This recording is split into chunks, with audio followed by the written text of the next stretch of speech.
hit that like button and subscribe. Today, we're going to dig into the real story of divorce in America. And you know what? The data tells a story that's probably not what you're expecting. So you probably think you know the deal with divorce in America, right? The common story is that the rates are just going up and up. But the reality? Well, it's way more complicated than that. Let's start with a fact that might just surprise you. So get this, contrary to what everyone seems to think, the divorce rate in the US isn't climbing at all. In fact, it's at its lowest point in decades. It hit its peak way back in the early 80s at almost 23 divorces for every 1,000 married women. And today, that number's down to just under 17. Wild, right? So what's behind this great divorce decline? Well, a huge part of it is that millennials are waiting longer to get married. And that makes sense, right? People are often more mature, more financially stable when they finally tie the knot, and that seems to lead to marriages that last. But hold on, that's just the big, flashy headline number. The really fascinating stuff happens when you look just beneath the surface. You know, averages can hide a ton, and when we start breaking down the data, we see some incredibly dramatic, almost contradictory patterns emerging. Okay, so if the overall rate is falling, who exactly is getting divorced these days? Well, the data paints a really specific picture, and in some cases, it's pretty unexpected. First off, let's just try to wrap our heads around how often this happens. Every 42 seconds, a marriage officially ends in America. I mean, that's 86 an hour, over 2,000 every single day. It's just a constant part of our social fabric.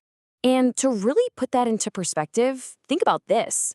In the short 2 minutes it takes for one couple to say their vows, I do, and all that, nearly 3 other couples are finalizing their divorce. It's a pretty sobering way to think about it. All right, now here's the biggest curveball on the data.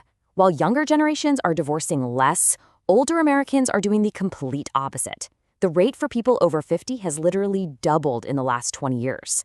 They call it gray divorce, and it's being driven by things like longer life expectancies and, especially, women who are more economically independent and just aren't willing to stay in unhappy marriages later in life.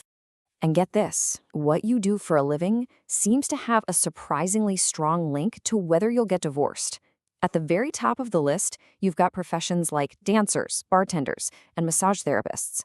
Their divorce rates are getting close to or even over 40%. That's huge. And then you've got the other side of the coin. The jobs with the lowest rates? Agricultural engineers, optometrists, and clergy. I mean, the difference between the top and the bottom is just, it's really stark. It probably won't surprise you that money plays a major role too. We all know financial stress is tough on a marriage, and the numbers absolutely back that up. Check this out. For adults making less than 20 grand a year, the divorce rate is 39%. That's nearly double the 22% rate for people making over 75 grand. Okay, so we've talked about who's getting divorced, but what about the impact, especially on kids?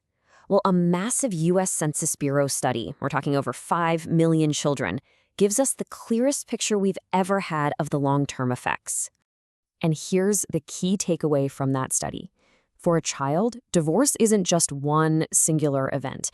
It's what the researchers call a bundle of treatments. Basically, a whole collection of huge life changes that hit all at once and totally reshape a kid's world. So what's in this bundle? Well, for starters, a massive drop in household income, often cut by half, as one home becomes 2. It usually means moving, and sometimes to a neighborhood with fewer resources. And, of course, it creates physical distance between parents. It's this whole cascade of changes that really defines the experience. So to figure out the true effect of this bundle, researchers did something really clever. They compared siblings from the same family. Think about it. Siblings share the same parents, the same home life before the divorce. So by comparing a brother who was, say, 3 when it happened to his sister who was 8, they could isolate the impact of being in that post-divorce environment for a longer chunk of their childhood. And the findings? They are crystal clear. The longer a child is exposed to that post-divorce world, especially in early childhood, the worse their outcomes are later in life.